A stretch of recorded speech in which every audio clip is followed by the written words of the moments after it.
Hey, what's going on, everybody? What's going on? Welcome to Pillow Talk with Dr. Boyce and Dr. Alicia Watkins. My name is Dr. Boyce Watkins, and I'm here with my lovely wife, Dr. Alicia Watkins, and we are here doing a late night pillow talk. It's actually pretty late. It's almost 2 a.m. Central Time, which means that it's probably about it's almost 3 a.m. in the East Coast in the real world. So this is really more of a show for people that are night owls, or maybe you're watching the recording. But either way, we just do it when we do it, and this is a pretty lady, so I like to do it when I can. Anyway, how you doing, baby? I'm doing pretty well considering it's the middle of the night. How you feeling? I'm feeling good. I'm feeling good. Yeah, I mean, despite all considering, right? Because you know that today, I don't know if it's because I opened up a Threads account or what, but literally I got up today and my whole Instagram is gone, my Facebook pages are gone, and literally we lost over 400,000 followers on Instagram today. So it's not like it's the end of the world. You have multiple platforms as a backup, but for the most part, it still kind of sucks. And actually, I'd like everybody to know we're trying a different camera setup, and I'm not so great. I'm not a techie person at all. But I want to ask, can you give me a quick confirmation that you guys can see and hear us okay? Give me a Is there? yes if you can. I'm wondering if there's an echo. Is there an echo? I think that's a good question too. I don't see there being an echo. Why? Do you hear an echo? I do, but it's because I can hear you in the other room. Oh, okay. What do you guys think? Give me a yes if you all can hear us. Okay, if it sounds all right.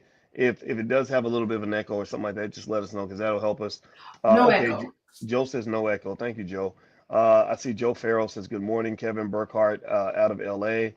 Okay, so yes means you can hear us. Okay, okay, good. Thank you, Terry Cobb and Miss Carolyn and Andre Matisse and let's see, Terry's out of Atlanta. Shout out the city you're from. Let us know what city you're from. All right, so let's okay, someone says Dr. Alicia has an echo. Okay, I have so an echo.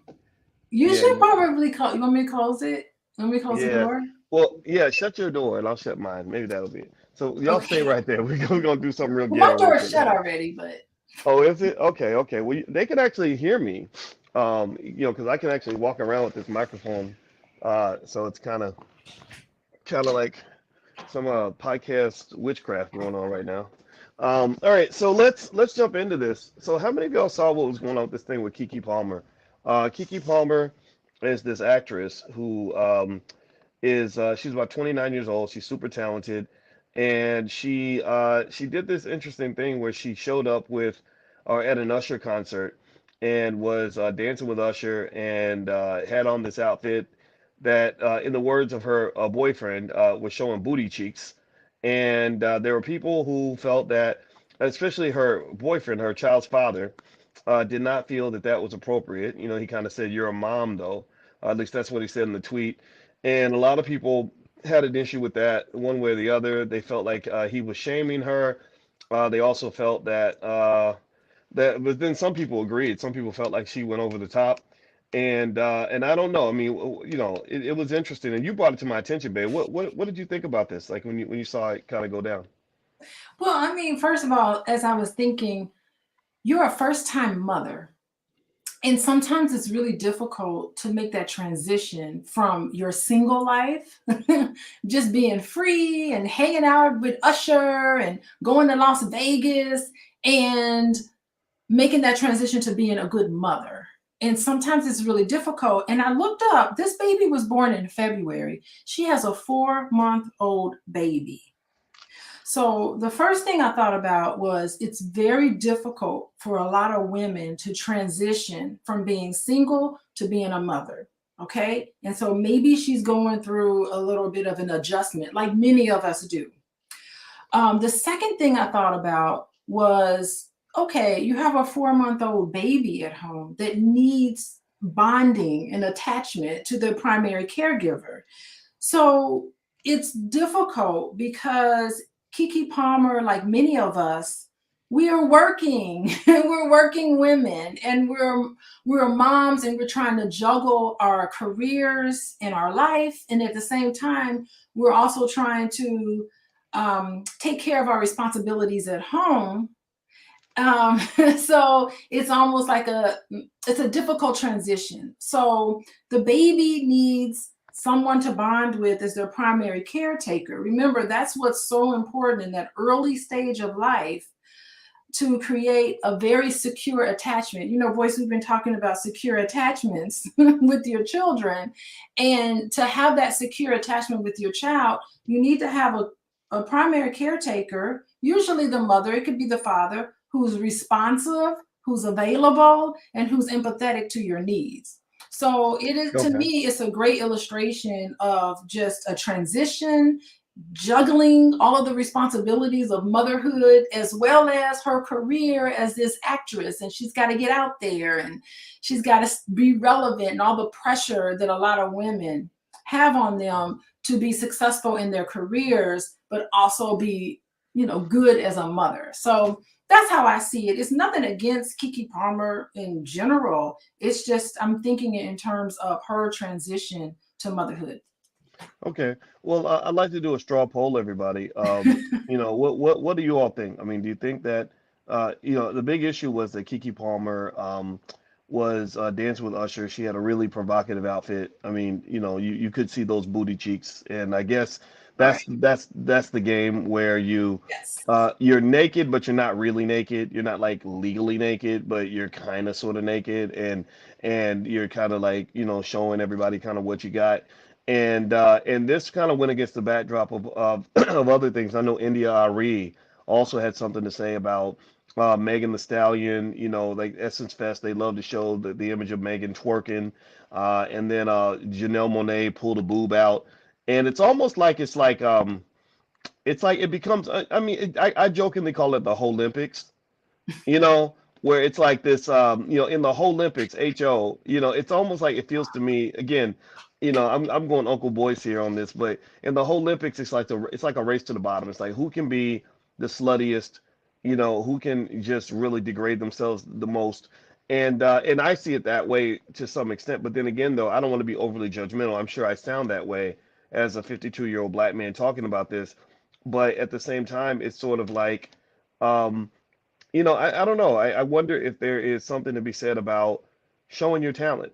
Hey, I don't know. What does everybody else think? Do you agree or not? Like, is there something about, class and just saying, yeah, I know I'm sexy. I'm hot. I can probably do things in the bedroom that make your toes curl, but every man ain't gonna get access to that. I'm not, there's something sacred and special about me that isn't gonna be made available to anybody who can afford a ticket to this concert.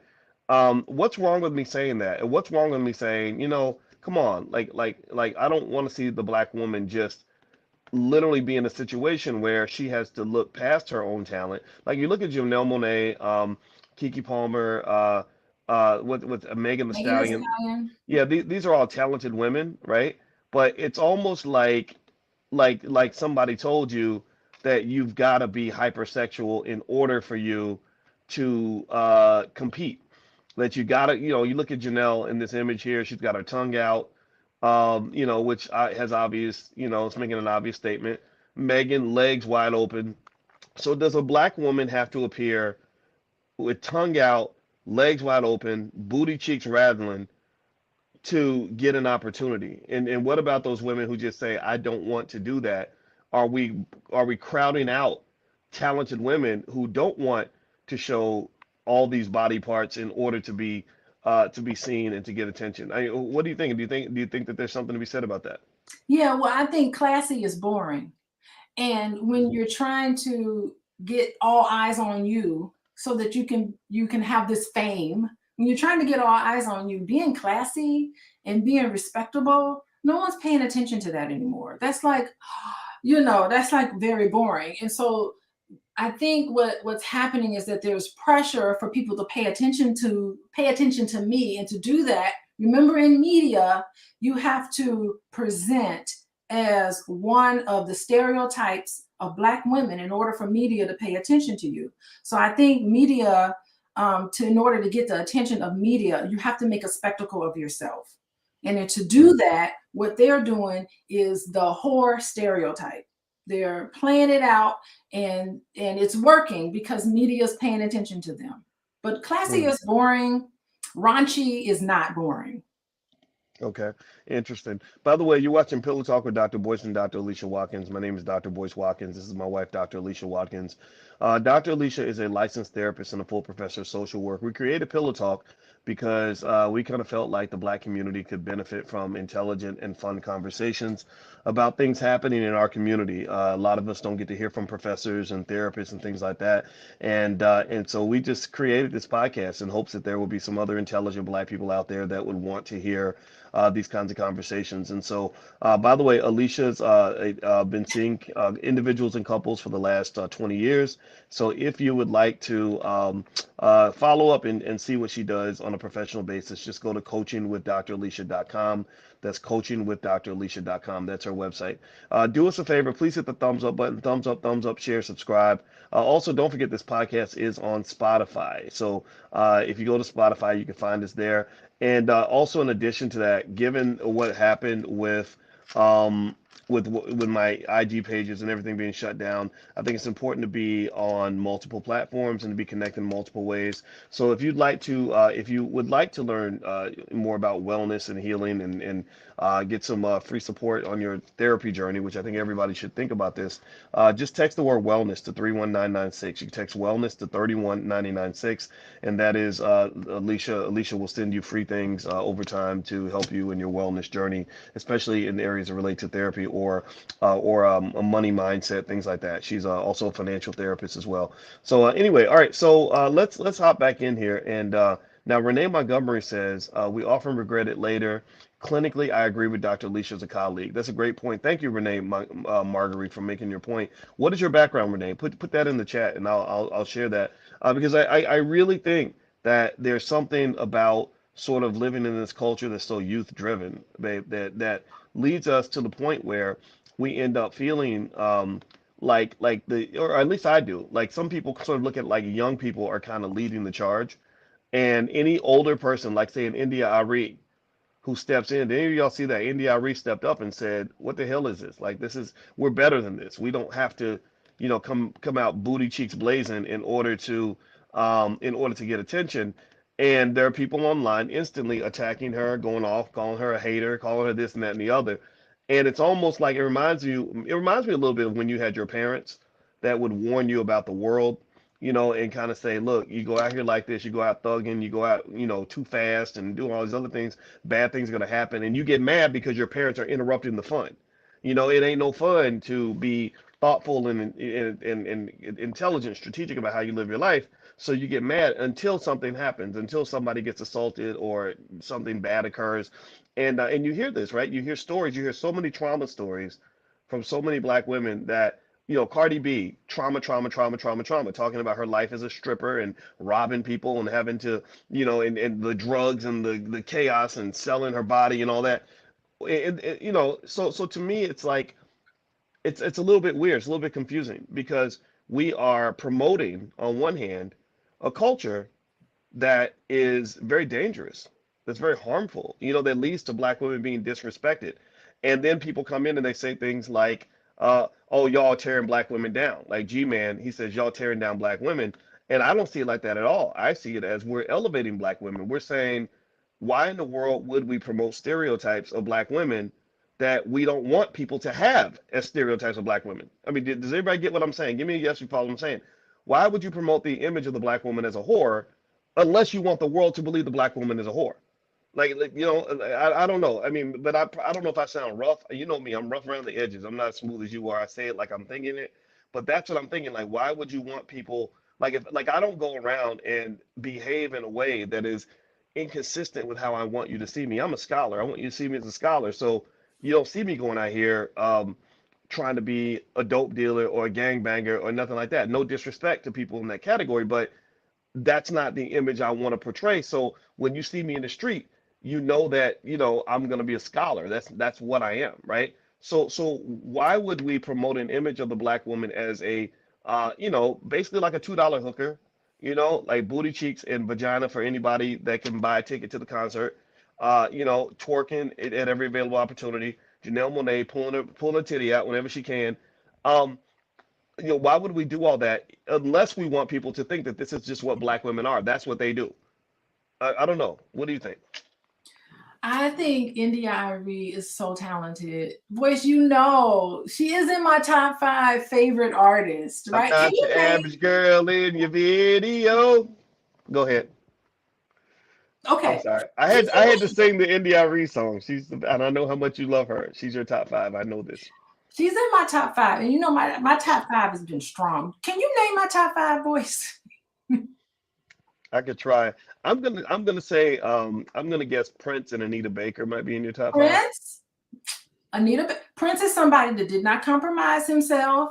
He did Mm. not compromise himself. He fought with the music industry. He was all about the music. Prince, Sade is in my top 5. She's another one. She is pure talent. Prince, pure talent. Okay, he taught himself these instruments. Sade, who's the other one? Stevie Wonder. He didn't compromise himself in his music. This is true artistry. India Arie, believe it or not, is number 4 out of my top 5 in Anita Baker, right? So those are my top 5 artists. India Arie always is in my top 5 because she leans on her talent. Where are you, boys? Don't disappear. I'm here, baby. Come back. I want to talk to somebody. I'm gonna be the voice of God. So go ahead. Don't be I'm the just voice of God, well. but you're Hey, I'm messing around with the tech distracting now. me. There we go. I'm You're back. I'm back. distracting me. Please Don't don't get distract scared. me. Okay, I need to Don't get talk to attachment a disorder up in person. here. Go ahead. Okay, so you know, so this India Arie is leaning on her talent. And it's so funny because that was sort of like the separation. Remember when she came on the scene and Alicia Keys was on the scene, like all these people, and then pretty soon it got to where, and I don't want to put Beyonce down because I'm going to the Beyonce concert next week. So I'm all excited about that. But it got to be like a split between pure artistry in terms of writing your music, knowing about your music, having it be about talent versus having it to be about flair and fluff and how much of your body you can show and gyrating. It got to move away from like even things that India Arie sings about. It's like it's got substance to it. It's intelligent, it's spiritual, it's uplifting, it's just wonderful in terms of like she's somebody who has something to say. She writes her music. But you get people like Megan the Stallion and some of these other artists. I don't even know what they got to say that's meaningful other than I'm the baddest bitch. I'm the best ever. Look at me. You know, like I don't see anything of such substance as India Arie. And it's too bad because if we had control of our own media, India Arie would be headlining the Essence Fest along with Jill Scott. Jill Scott is a good one too. She's a good one. But I really do think like it's a shame to see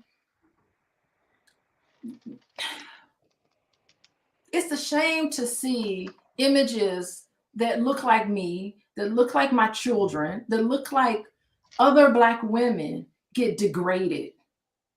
Mm. And it's not even like we have a range. It's just one note. It's like poor stereotype. That's it. Rap music, all this horror stereotype. And if you don't fit these stereotypes, I've been talking about this for years now, Boyce. Remember when we first really started going out? I've been doing my big talk about feminism, how Black women, you know, got the raw deal on the feminist movement and how media portrays all these negative stereotypes. You know, I've been talking about that for a while, but it just seems like it is just a lost battle. And really respectable people. Boyce, Keke Palmer, she played Aquila and the Bee. She was so good in that. Like a spelling contest with young Black children who were smart and won the spelling bee contest with Denzel Washington. She was in this wonderful movie.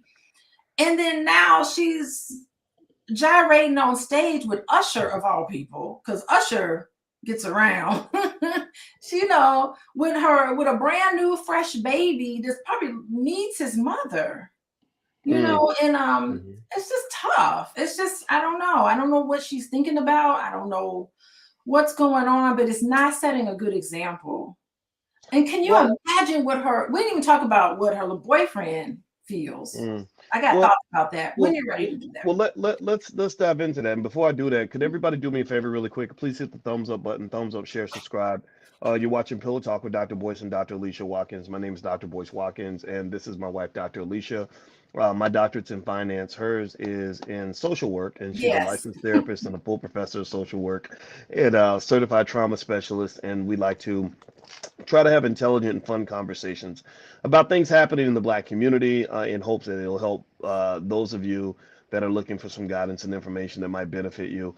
And I want to say thank you, Renee Marguerite. I saw you did put your credentials in the chat like I asked because I was curious about Renee. Now I can't find Renee's comment. Here we go. Renee is in the chat. This tells you what kind of intelligent Black people are kind of hanging around. You got a lot of smart Black people out here, and I really hope everybody will pay attention instead of just thinking that the whole Black community is full of like 25-year-old entertainers that want to be gangsters and thugs and hoes and everything else.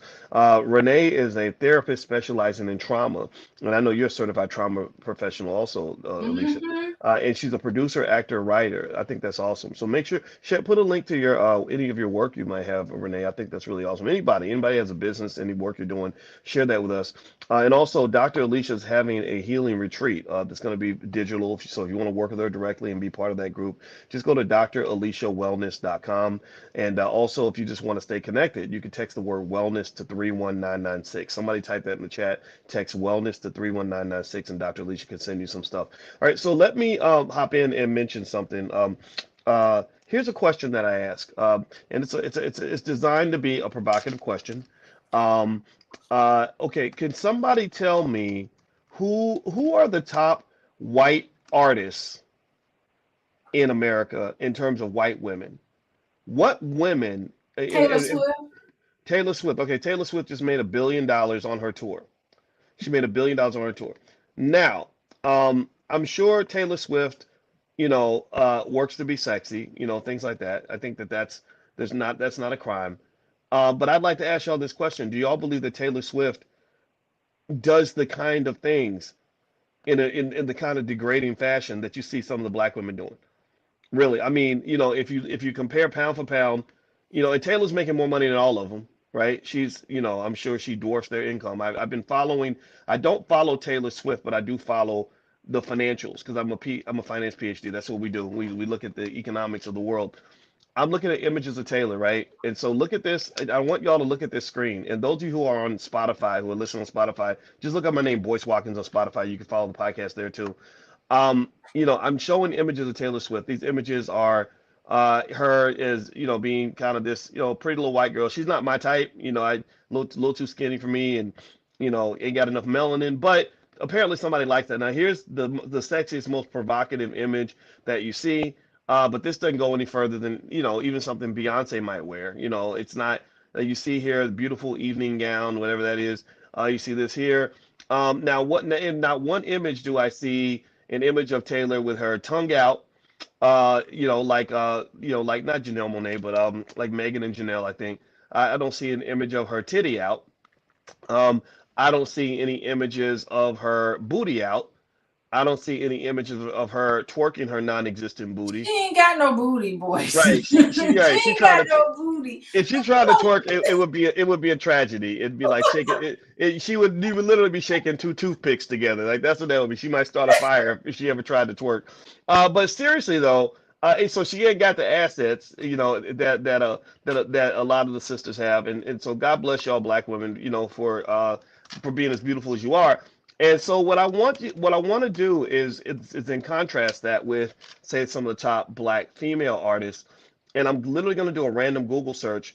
And again, I have no idea what I'm going to see. So let me just see. I typed in Megan Thee Stallion. So I'm really trying to figure out who Megan Thee Stallion is. First off, I want everybody to understand this too. This is not me being a hater. This is me stating a fact. Does anybody know what a stallion is? What is the definition of a stallion? Does anybody know what a stallion is? This Black woman, for some reason, she's called a stallion. Um, Tell me what the definition of a stallion is. Now we know it's a horse, right? We know it's a horse, but it's a special kind of horse. It is an uncastrated adult male horse. Now process that for a minute. Now you got a Black woman, one of the top Black female entertainers in the world, in a world where Black women are being stereotyped and being criticized for being masculine and all these other and unappealing and everything else, not feminine at all, right? Pay attention now. So your number one artist, one of your top artists in the black community, is named after an uncastrated adult male horse.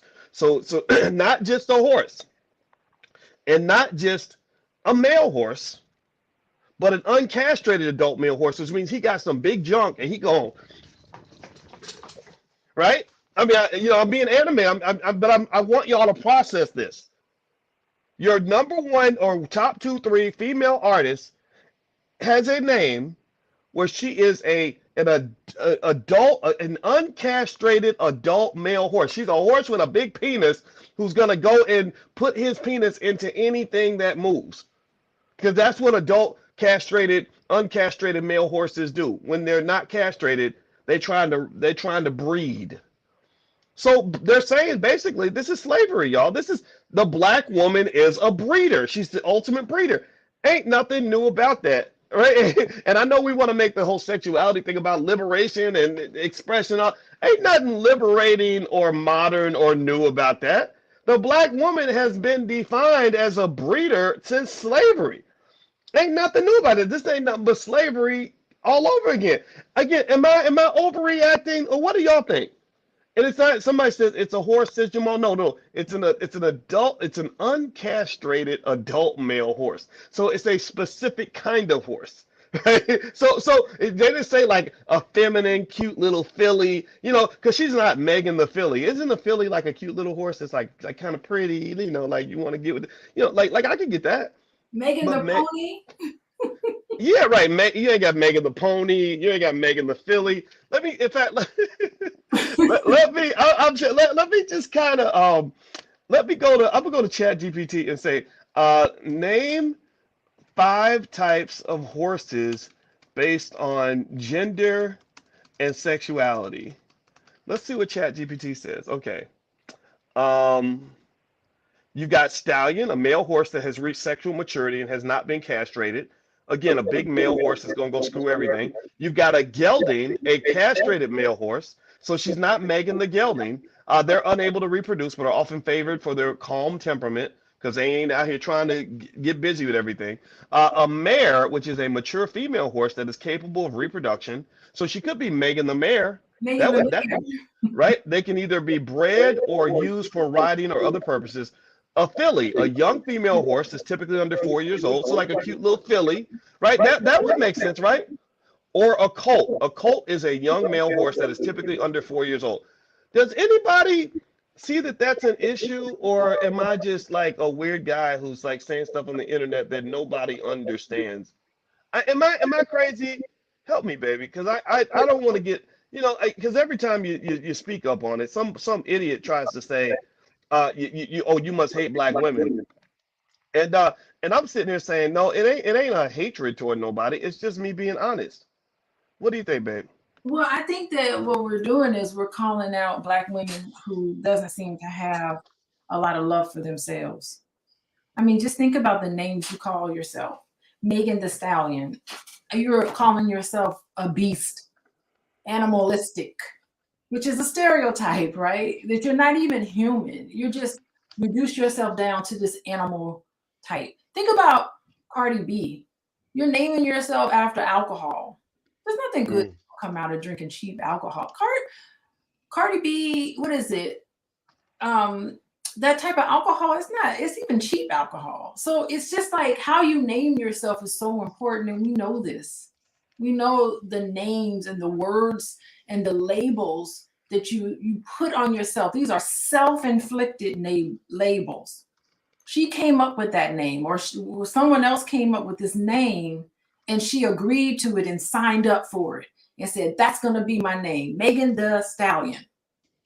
She knows what a stallion is. She's smart. She's got a college degree, Boyce. So she's smart. She knows what that is. So it's almost like you are willfully 100% participating in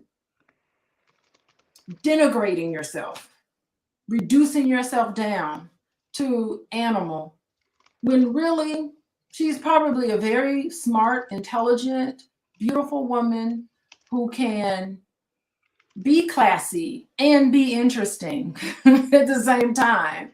And I don't know. I mean, it's just interesting because there's so much talent, Boyce. I keep thinking about, I feel sorry for people who want to become famous. I feel sorry for someone like Keke Palmer who has this baby. And I know what it's like to have a baby. Your body doesn't look the same way it used to look. So there's all this, but can you imagine being a movie star where there's so much pressure on how you look? There's movie stars that I talk to, and they're just like, I had this baby, I gotta hurry up and lose weight. I gotta show the world that I still got it.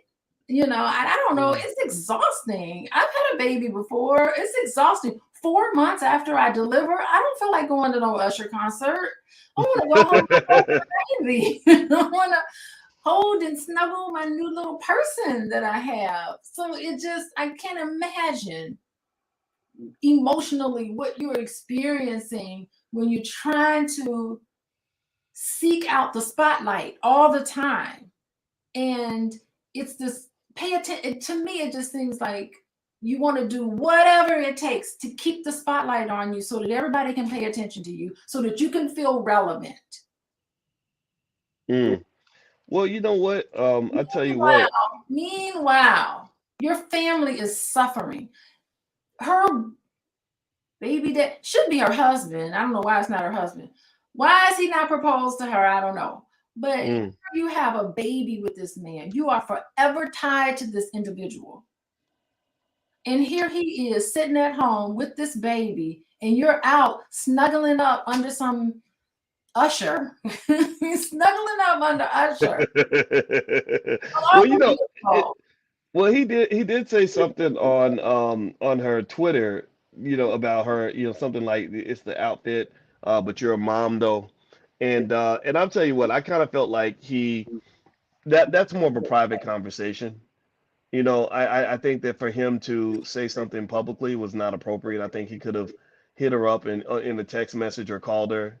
But maybe the fact that he went public, it says that maybe their relationship, like a lot of the relationships where people have kids. I don't know why people do this. They have kids and then they break up and then the kids gotta have to grow up with separated parents. But um, it seems to me like they maybe they were having an issue, and maybe that's why you had him decide, I'm gonna say something on Twitter as opposed to saying something, in private.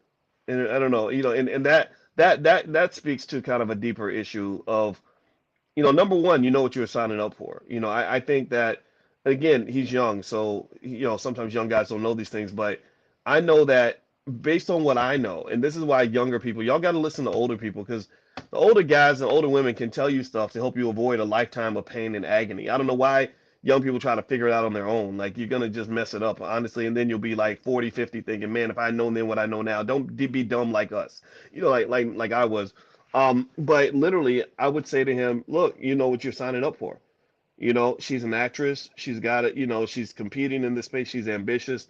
She's got to be sexy. She's going to do all these things to try to stay relevant. She's only 29. Imagine how desperate things get when she is 39 or 49. And it sucks because it becomes this weird hell that you put yourself into, where you're literally out here 45, 50 years old trying your hardest to keep up with 25-year-olds. That's a game you're ultimately going to lose. Father Time is going to win every time. What are your thoughts on that, babe? Boyce, how would you feel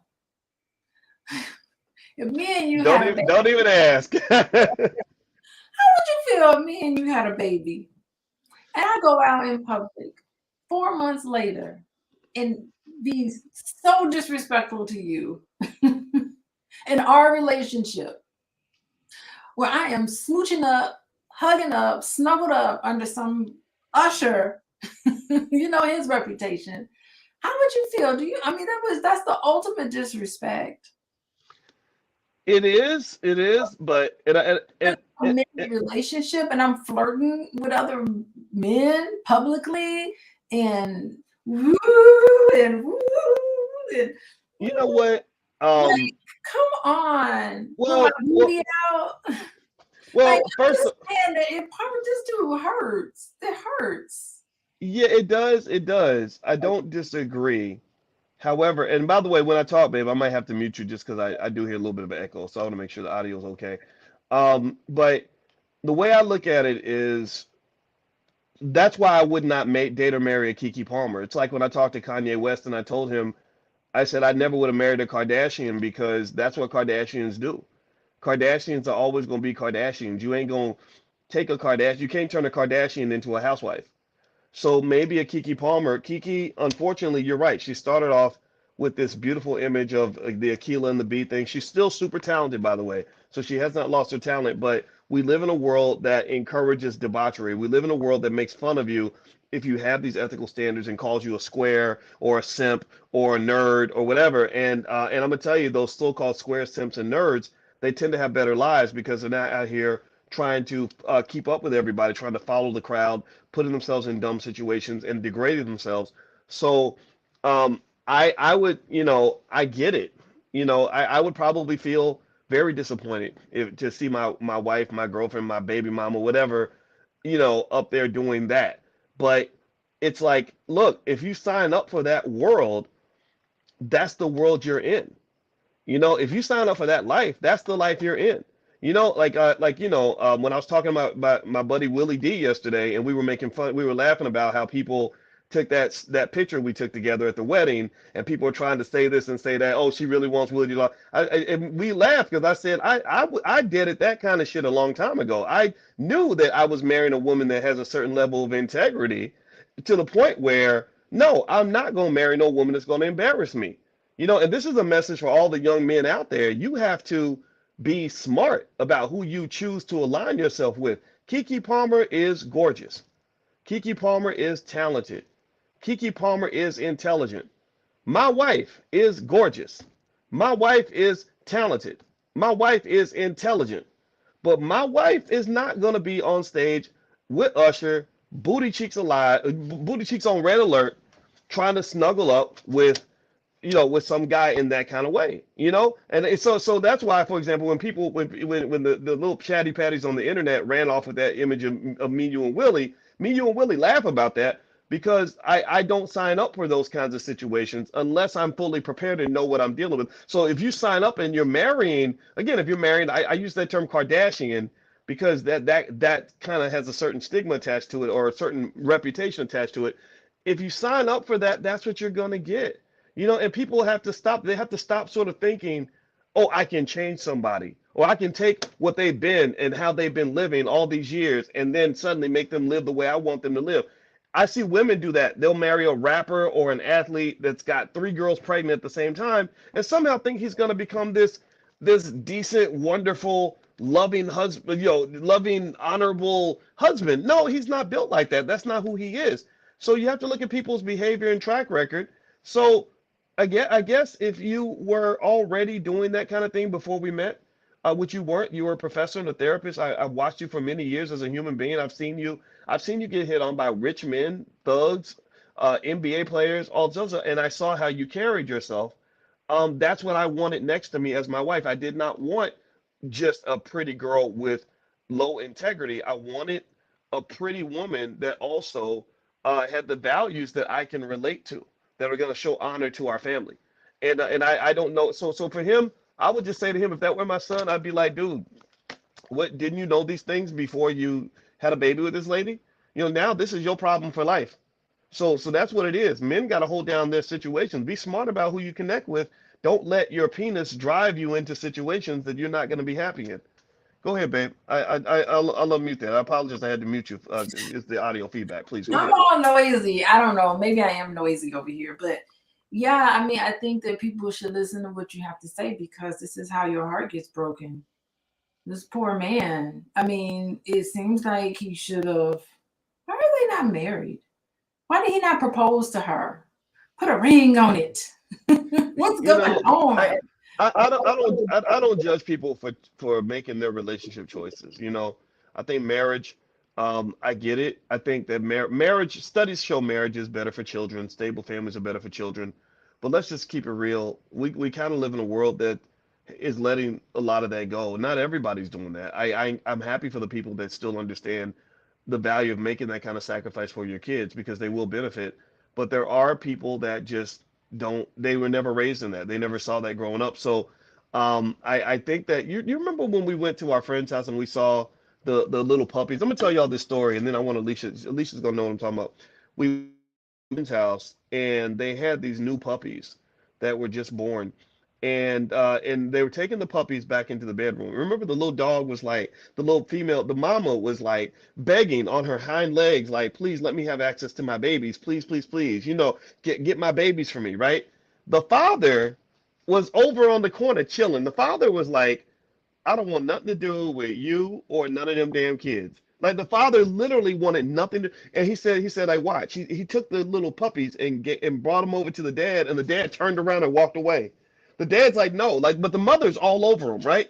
And you know what I figured out, babe? I think that if you don't have a certain type of home training, a certain environment you're raised in to help you have the discipline to understand what it takes to build family, a lot of us just end up behaving like those dogs.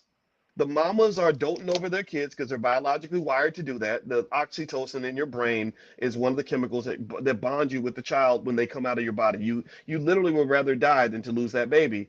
The fathers, like, man, I got her pregnant and she's having a baby over there. The baby's mama's got it. I'm gonna go over here and just get some more girls pregnant.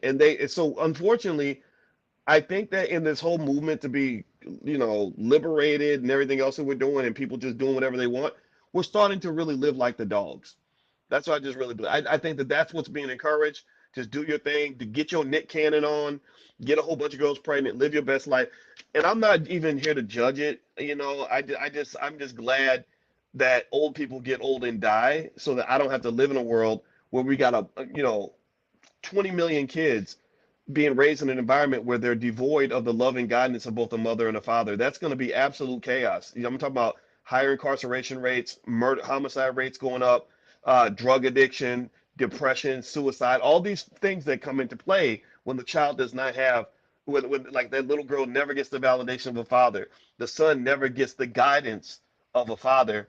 You're going to have some damn Lord of the Flies type chaos in your community, and there's nothing we can do about it. I don't think. I don't know. I think that train might have left the station. What do you think? I agree with you. And I do think new moms doing something new, it is very frightening becoming a single person and then all of a sudden you're responsible for this person, this human being that's a little tiny little thing that's totally dependent on you. And I think in that moment you need some coaching. Like I was fortunate enough where I had a support system when I had my children that helped encourage me to, and of course I had a degree in high and a master's degree in social work, so I understood human behavior and I knew that bonding with your baby early on is so important. But you don't have to have a master's degree to know that. You just need someone to coach you along to say, listen, respond to the baby. You can't spoil a baby their first year of life. You need to give a baby, I say 4 years of life, but early on, you have to be responsive. You have to be attentive. You have to be there for that child so that child can grow up to be secure. And yes, a mom and a dad, you teaming up together to help raise this new baby. It takes everybody. It takes not only the mom and dad, but it takes outside people to come and to help you so that you can form attachment. It's a good bonding experience with your partner. Hmm. And when I see images of mothers, real mothers who, what was that? I heard a noise. Oh, that was me. That was just my door. Go ahead. It shouldn't be doing that. But when you see images of mother, isn't Nicki Minaj is a mom? You see images of all these mothers and you see a transition. Who was that made that statement? Renee made a statement and said, these people are young. These women are young. When you're young and you have a baby, you really do need support and help so that you can grow and evolve. because having a baby is going to force you to grow. It's going to force you to stop thinking just about yourself. You're going to have to think about your child. And I remember like my mom telling me, and I'm so happy she gave me this advice. She said, you have to be careful what you do because you can grow up and you have children, and your children are going to hear rumors about you. They're going to hear rumors about you and all the things that you're doing. And I remember that kind of kept me in line because I was like, God, I don't want my kids to hear all this ratchet stuff about me, So that kept me kind of straight and narrow. Of course, I had a role model, but I just think we have to start thinking long term and not just say, I'm gonna shake it up while I can. You got to think about how your child's gonna grow up and look at this. You know, Mm. social media is gonna always be there. It wasn't like that when I was growing up in the 80s. Wasn't no pictures, wasn't no pictures going around, or even in the 90s, it wasn't. Not much was documented, but now everything is documented. So you need to be very cognizant of the type of images that you put out there. Don't you think, boys? Well, you know what? Here's what I think. First thing I think is I want to ask everybody if you can, please hit the thumbs up button, thumbs up, share, subscribe. You're watching a late night episode of Pillow Talk with Dr. Boyce and Dr. Alicia Watkins, and my name is Dr. Boyce Watkins. This is my wife, Dr. Alicia Watkins, and if you would like to attend Dr. Alicia's wellness retreat, you can go to draliciawellness.com. And also, if you'd like to get just support in your journey to wellness, text the word wellness to 31996. Dr. Alicia, my wife, helped us to create the first ever Black financial therapy department in the Black Business School, where we are helping our people overcome the psychological barriers. They come to building wealth and building strong families and all these other things that we need as a people.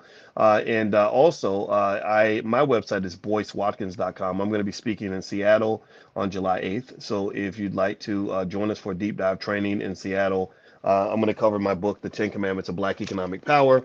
And we're going to go in deep, deep, deep, deep, deep. So you can go to boycewatkins.com and you can join us in Seattle. You can fly in or drive in, whichever you prefer.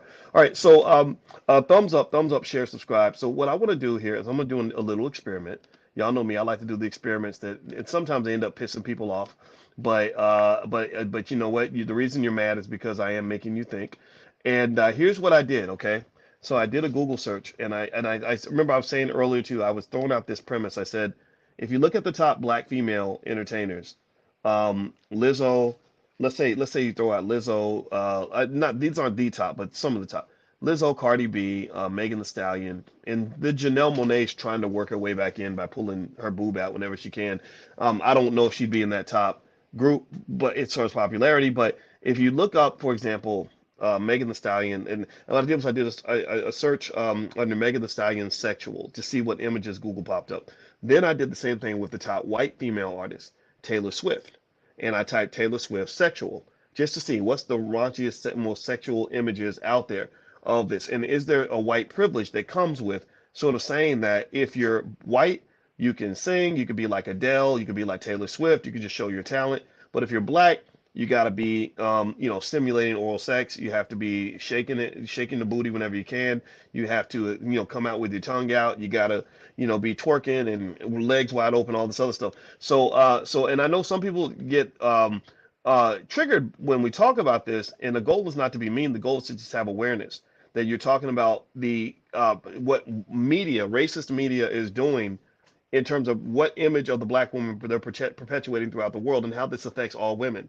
That if there are images of your top female black entertainers that are very degrading, then everyone will think, oh, black women love to degrade themselves. How many of y'all, give me a yes in the chat if you've ever gone through this, where you'll have a white boss who will assume that if he comes to work and plays some Cardi B lyrics, you're going to be down with that. You're going to be cool with that, right? Or he assumes that you identify with Megan Thee Stallion because that's how you people are, right? So you got to understand how entertainment is used to perpetuate various racial stereotypes and various images. Hitler did this to Jews during the World War II, and that's what got the Jews killed. Is he constantly presented images in media of them being less than human, being just these savage creatures, and then people started to believe that. Give me a yes if you can see the connection. So let me show you. So when I searched for Taylor Swift sexual, here's what I found. Right here's the page. So you look at the images. It's not. There's her. This is a pretty, I guess, risque kind of outfit. These are some images here. So I want you to look at this. This is Taylor Swift sexual. Okay, this is what I searched for in Google. Just random Google search. I'm a Ukrainian or something, and I just moved to the United States, and I'm trying to understand the difference between white people and black people. All right, now I did a search under Megan the Stallion sexual. Okay, so I want you all to help me to decide whether or not these images are different or the same or what, pretty naive. I don't know. So let's see. I typed Megan the Stallion sexual. Okay, so here's what I got. First one here, booty out. This one is so bad. She's in bed with a white man here, apparently, or something. I don't know what that is. This is her with in the Cardi B video where they were engaged in a lot of, kind of lesbianish kinds of poses. This is looks like like a stripper in a strip club. This is her booty out. Um, booty out's a lot. This is her scissoring or something with Cardi on stage. This is another image. So I want y'all to ask. I want y'all to tell me. Type Megan or Taylor in the chat. Which images do you think appear to be more sexual, if not sexually degrading, or maybe a little bit beyond PG-13? Megan or Taylor? Which images do you think are a little more degrading or have a little more shock value? What do y'all think? And I share all that because, babe, I want us to kind of really be conscious of this. I want us to sort of ask ourselves, are these white-owned media outlets that are pushing these messages, and then some of their black co-conspirators, are they doing a favor in terms of the image of the black woman, particularly when you talk about the history of the black woman being portrayed as the mammy, the Jezebel, or the Sapphire? And maybe people just don't understand, and it's okay, right? People can disagree, but you educated me on the history of the black female stereotypes. Can you talk about that really quick? The I think you said the Sapphire, the Jezebel, the what are those stereotypes, and what I want people to kind of know what that is. Go ahead, please. Okay, so before stereotypes of Black women, you will see all Black women in media, they embrace one or more of these stereotypes. That is the whore stereotype. I don't need to say much more about that. That is the ancient mama, which is the total opposite of the whore stereotype, where the whore stereotype is oversexualized, hypersexual. The whore stereotype is if you are sexually assaulted, you deserved it because you were dressed a certain way. It's almost like a victim blaming thing because we know in slavery that women were often raped or sexually assaulted and they were blamed for that. That's what happened to Black women. So that's the whore stereotype. On the other end of it is the ancient mama stereotype, which is the friendly, the warm, the loving, the hugging, the nursing Black woman who's asexual. No man, you're single, your entire job is to serve white people. And when white women cry, your job is to wipe away the white woman's tears. So that's the whore stereotype, the ancient mama stereotype. Then you have the third stereotype, which is the sapphire. The Yeah. sapphire is the woman who has an attitude, who's shaking her head and clapping when she speaks. You know that. That's the more Hmm. modern version of the sapphire stereotype. She don't take no mess. She's sassy. She's got something to say. She's got an attitude. Attitude. That is the sapphire smart mouth stereotype. See that in media. So the fourth stereotype is the gold digger. I don't care about nothing. All I want is money. I'm a welfare queen, which is a myth, by the way. Welfare queen is a myth. So all about money, materialistic, so forth. So a lot of the images, a lot of the rap music is usually like the whore stereotype, the gold digger, and probably the sapphire all in one. So the three of them, we can see all the three of them in a lot of these images. Now, Boyce, you What? said that these stereotypes are awful because white people, when they interact with us, they see us through the lens of these four stereotypes. And so that's why we're being Black women in particular. By the way, Black men also have stereotypes. We haven't talked about that. We'll talk about that later. But white people see us, media, white owned media, see us through the lens of these stereotypes. However, what's even more damaging of these images Mm-hmm. is that we see ourselves through these stereotypes. Mm.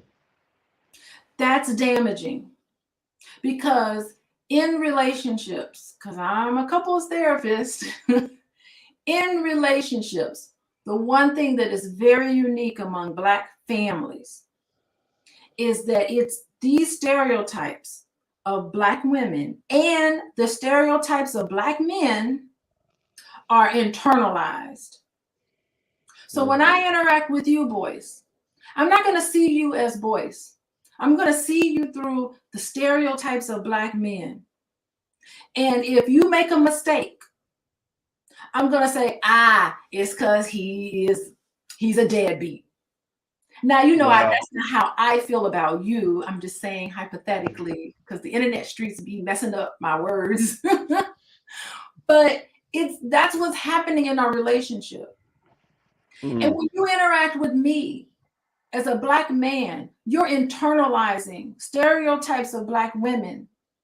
And when you talk to me and you hurt my feelings, and I say, Boyce, you didn't hurt my feelings, you're going to come and say, stop being sassy. I'm not being sassy. My feelings are hurt. You're not focusing on the right thing. So that's the issue. It's the war going on in the homes between Black men and Black women, internalizing those negative stereotypes about yourself. And you feel that way about Black men, and you also feel that way about yourself. And it's degrading. That's why it's awful to see all of these degrading images of women who look like me, women I identify with. I don't want to see that. I don't want my girls to see that. I don't even want my son to see that. Mm. Because I don't want him to go out in the dating world and think, oh, Black women ain't nothing. I guess I'm going to get my passport and go be a passport brother. No, it's a lie. The passport brothers have been told a lie. Hmm.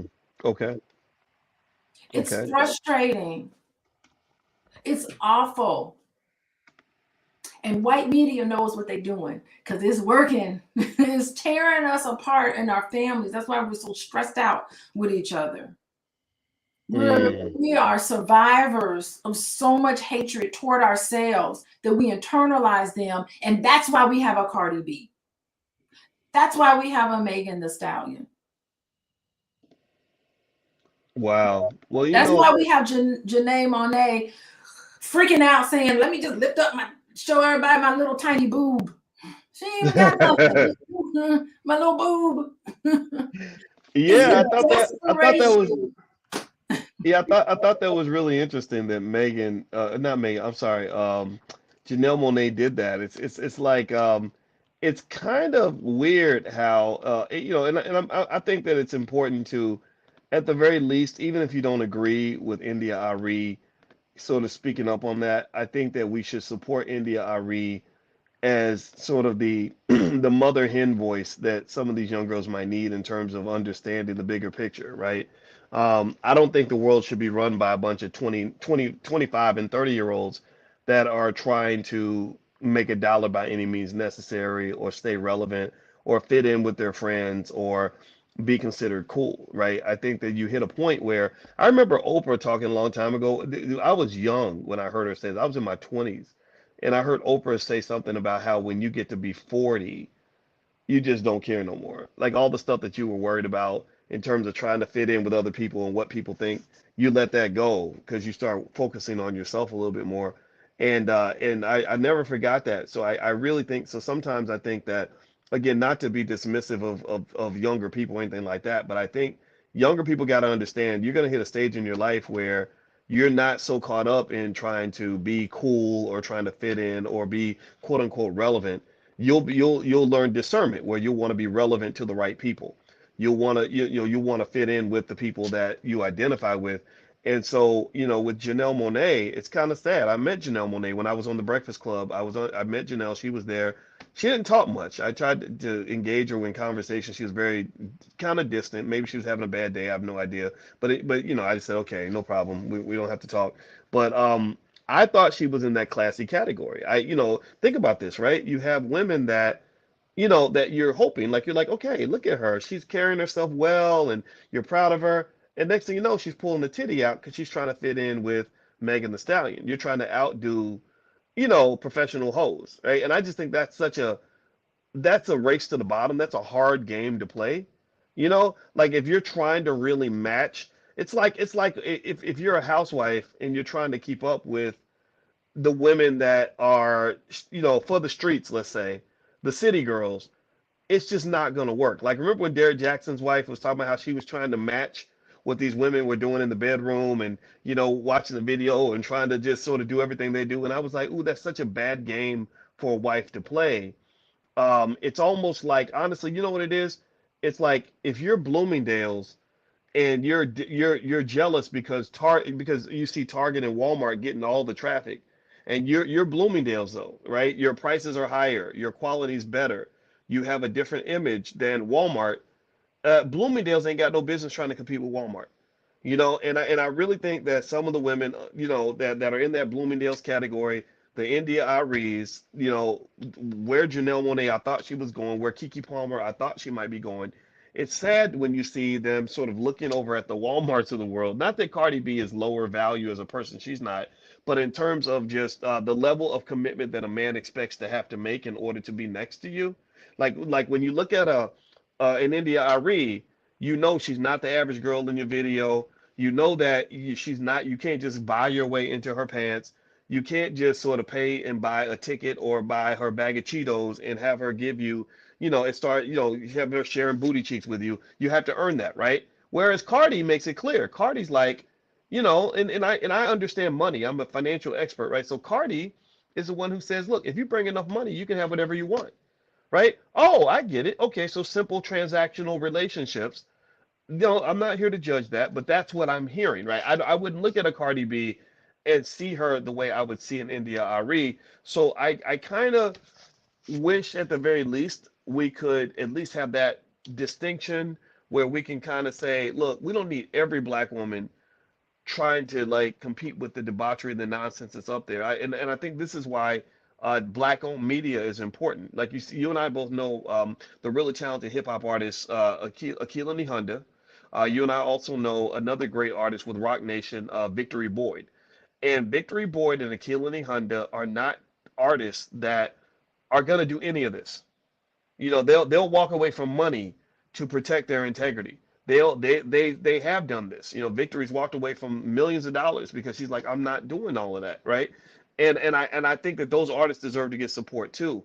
So maybe it's up to us to really not just speak up. That's why I do this podcast. I don't care how many people call me a hater or whatever. Whatever, you can call me whatever you want. I'm gonna stand up for those women because I think that we need to have that diversity so that everybody doesn't think that every black woman wants to be Megan the Stallion. What are your thoughts? I was waiting for you to unmute me. Oh, yeah, you're unmuted, babe. Sorry about I that. got to sit here and wait for you to unmute me. Gold star to India Arie for speaking up.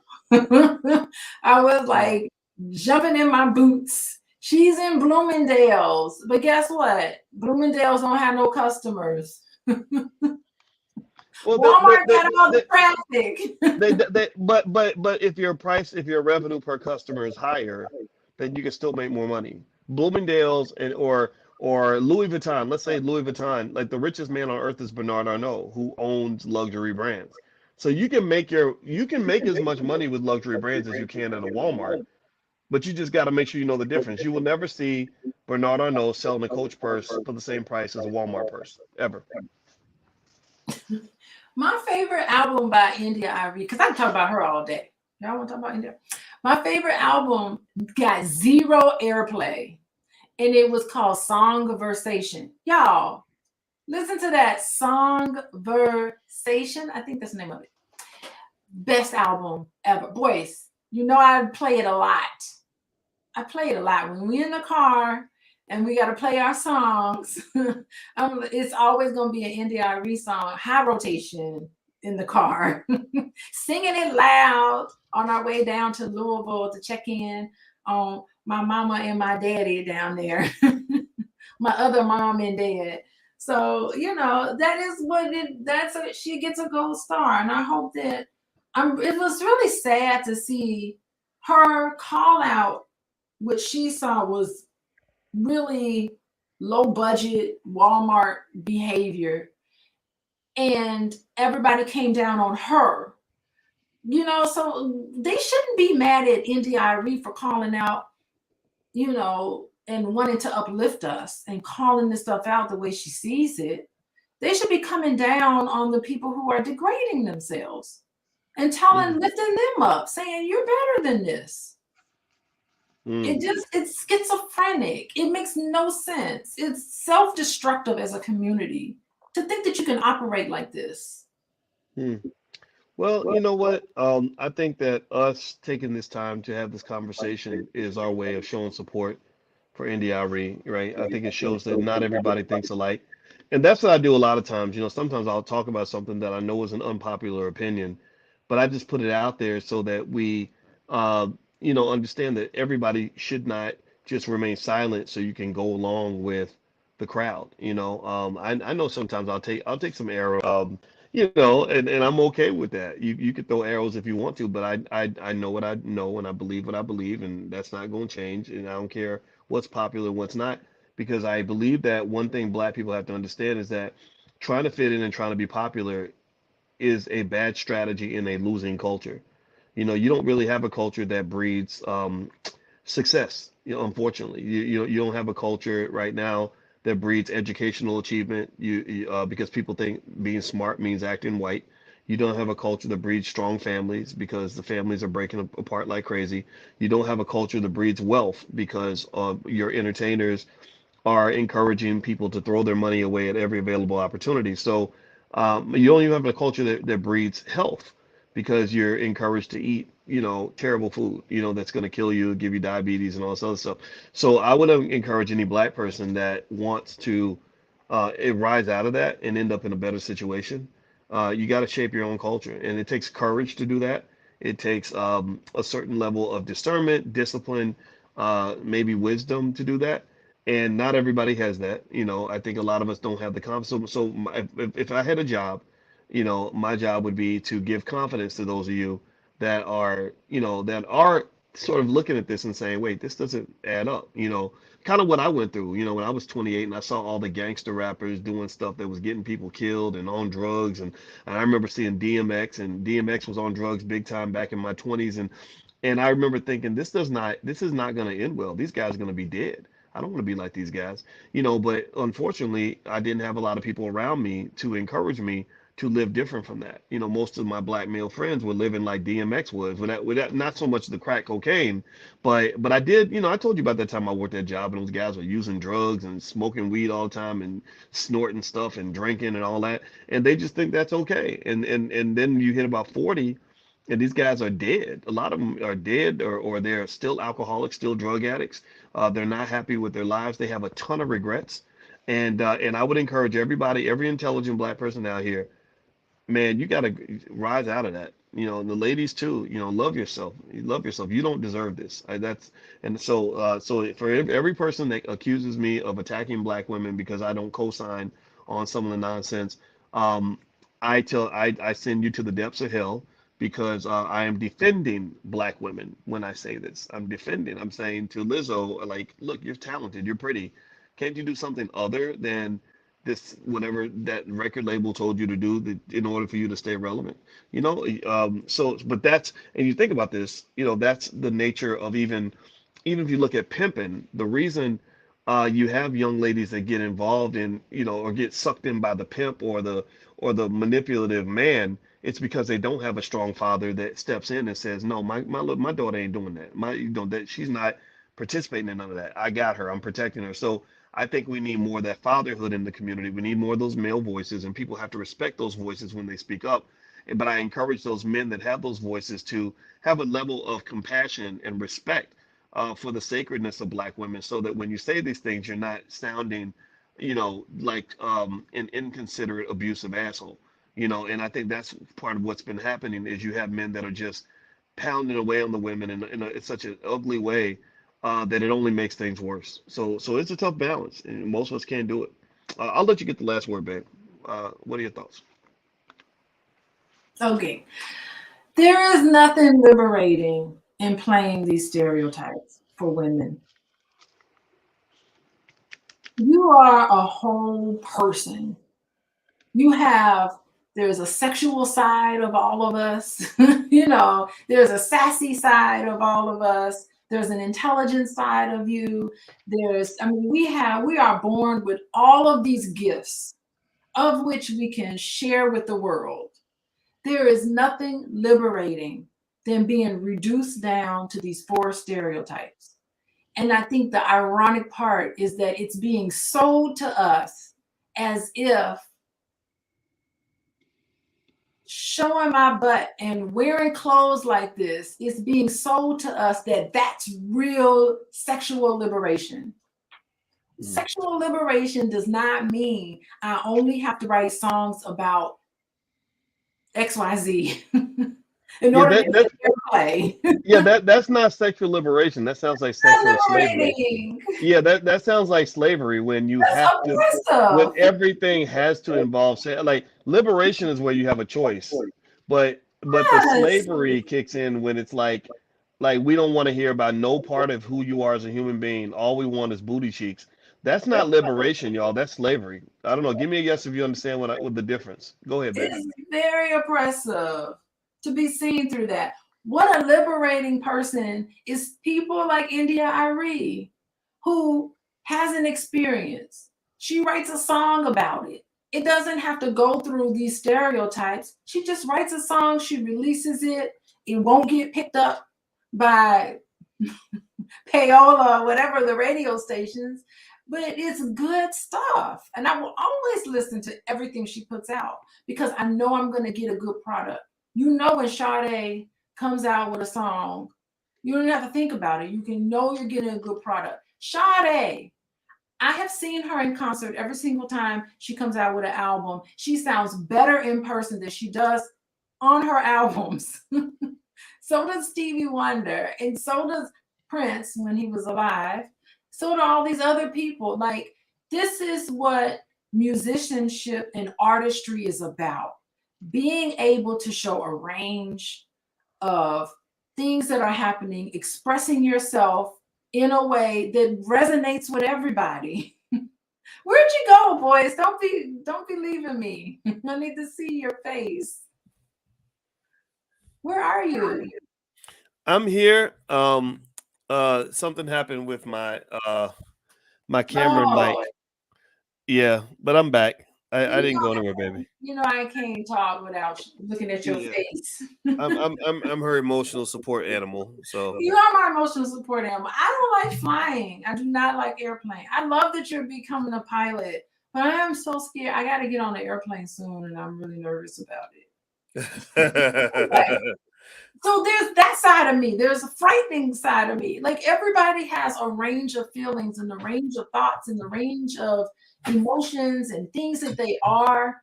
I'm a mom, I'm a wife, I'm a student, I'm a teacher, I'm a therapist. I'm all of us. There's nothing unique about me. All of us embody all of these different aspects of ourselves.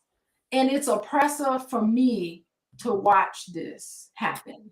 So I'm starting to kind of turn it off, boys. I'm starting to kind of like see it for what it is.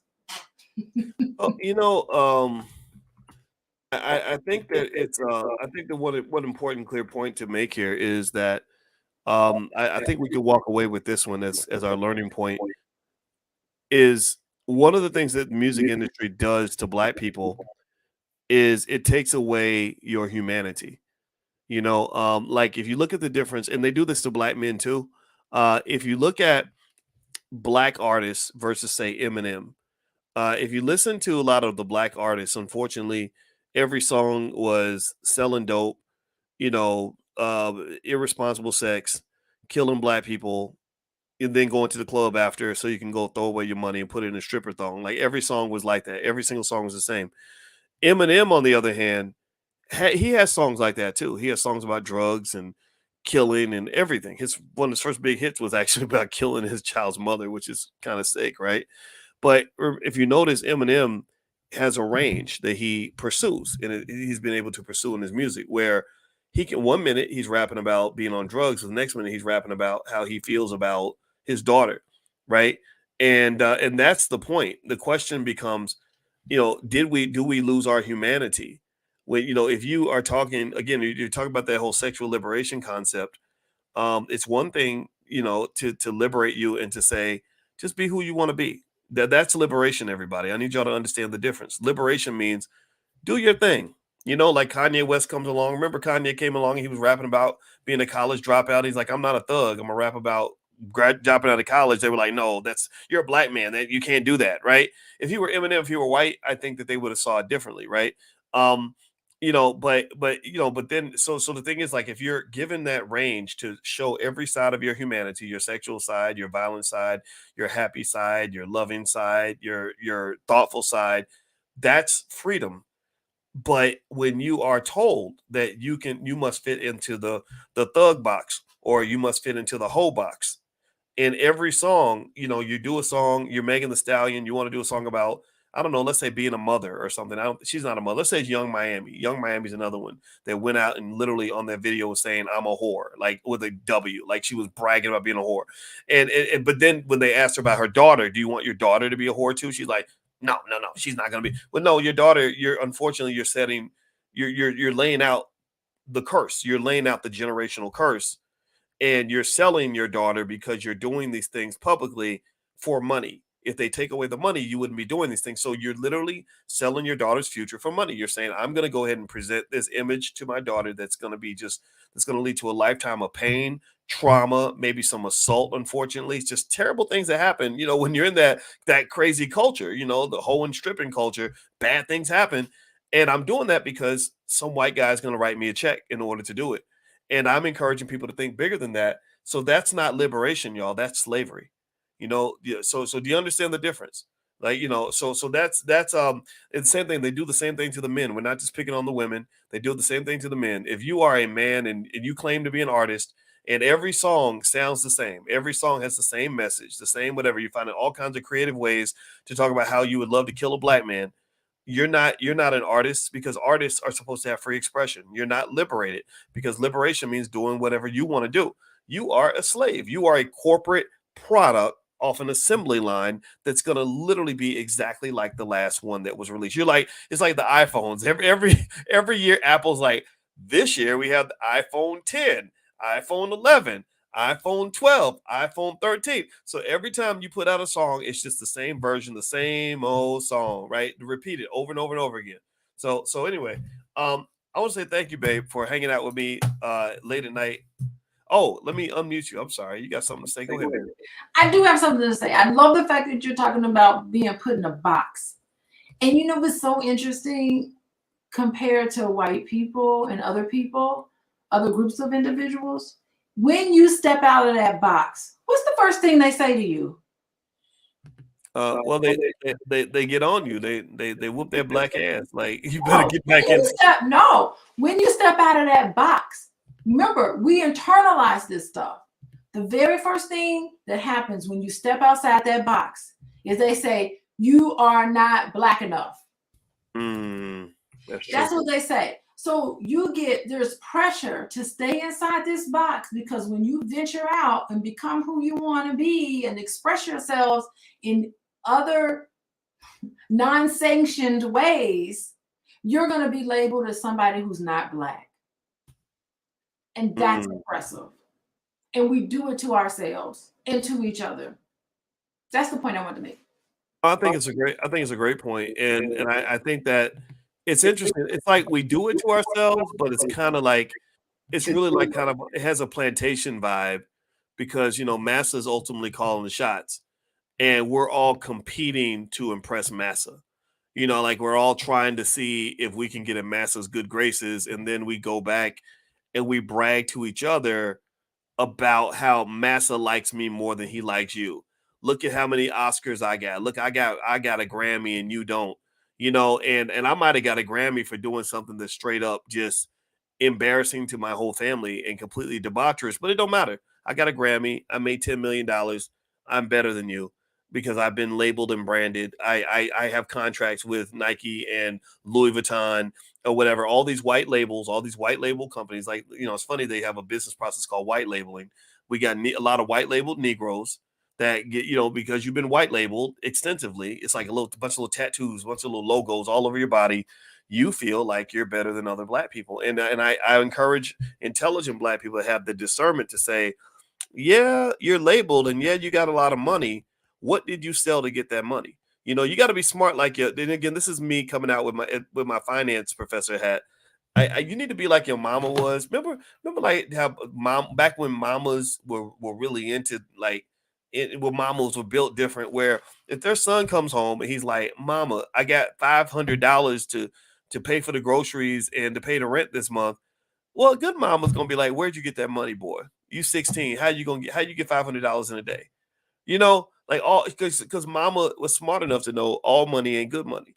A good daddy knows that, right? No self-respecting mother or father is gonna say, "You got $500. That's great," and then not ask any questions. But that's what we do. We see a celebrity, they go off to Hollywood, they start doing all kinds of debaucherous, sacrilegious, insane crap. I mean, getting involved in stuff that we don't even know. I mean, I don't doubt what people when they talk about the possibility of these sex rings and child stuff going on with children and drugs and all that. Hey, I mean, Hollywood's a crazy place, right? So went right up into the devil's punch bowl, literally the devil's playground, and then you come out with a pocket full of money. I'm supposed to look at you as a role model. I'm supposed to see you as a success. No, I feel like I need to do an exorcism because I'm trying to figure out what demons you got cursed with in order for you to get that money. Because deals with the devil always look good until the devil comes back to get his compensation. When the devil comes back for repayment, that's when you find Whitney Houston dead in the bathtub with, you know, after, getting high. That's when you find DMX sitting in the hospital on his deathbed. That's when you see R. Kelly hauled off to prison for doing only God knows what with little girls. Like that's what I need y'all to understand. I don't even want to sound preachy or anything, but it's almost it's like a spiritual thing. It's like, there's something to be said, and I really hope everybody gets this, especially if you're on that paper chase, you're trying to make this money and all that. You got to protect your spirit, protect your soul. The best thing about life for me now is not having money. I understand money. I'm an expert on money. I've made money, but the best part about my life is like I can wake up and feel good about my existence and who I'm around and what I'm doing. I'm happy. I'm healthy. I feel good. You know what I mean? It's terrible to have $10 million in the bank, but your life, is like a complete mess. So just be smart and have discernment. That's all I'm asking everybody to do because I want you to do well. I want you to be happy. All right. Thank you, babe. Are we done for real? I didn't even unmute you. Here we go. I'm sorry. I know I know you muting me, but that's okay. I'm just giving you kisses. That's okay. I can just go right into this Well, room. let's get off this podcast so I can give you some kisses in real life. All right, everybody. Well, thank you all very, very much for listening to this episode. This is Pillow Talk with Dr. Boyce and Dr. Alicia Watkins. Could y'all do me a favor really quick? Please hit that thumbs up button, thumbs up, share, subscribe. Also, Dr. Alicia is a licensed therapist and a full professor of social work. Her website is coachingwithdralicia.com. So if you're interested in getting to know what she does, she is a workhorse. She's written all kinds of workbooks that can help you. And she's really good on things like drama-free communication, drama-free families, just getting the drama out of your life. I don't know about y'all, but I don't like drama. And I, if you don't like it either, she's good with that. So feel free to go to coachingwithdralicia.com. Also, my name is Boyce Watkins, and my website is boycewatkins.com. And you may want to follow me on some different social media platforms because I just lost my Instagram, and so You know, it was right after I was reading Dr. Claude Anderson's book, The Black History Reader. And I don't know if it was when I told everybody that affirmative action has benefited white women more than anybody else. I think that might have been what got me banned. I have no idea. But I do have an Instagram that for some reason is still alive. It's the Black Financial Channel. So if you are interested in economics and finance, you can follow me on Instagram at the Black Financial Channel. Another thing you can do is if you, another way to connect or remain connected is if you want stock picks and stock alerts, profit alerts, you can get that for free. Just text the word stock to 31996 and I'll send you weekly profit alerts on stocks that I'm buying that I really like. And that's the way we can stay connected and also we can help you. Our goal is to make you wealthier, smarter, and happier. So I hope that we're achieving that goal. So thank you all for hanging out with us in the middle of the night. And those of you who are watching the recording, God bless you too. And also you can find us on Spotify. Just look up Boyce Watkins on Spotify. You'll find us there. Have a good night, everybody. We'll see you soon. Bye-bye.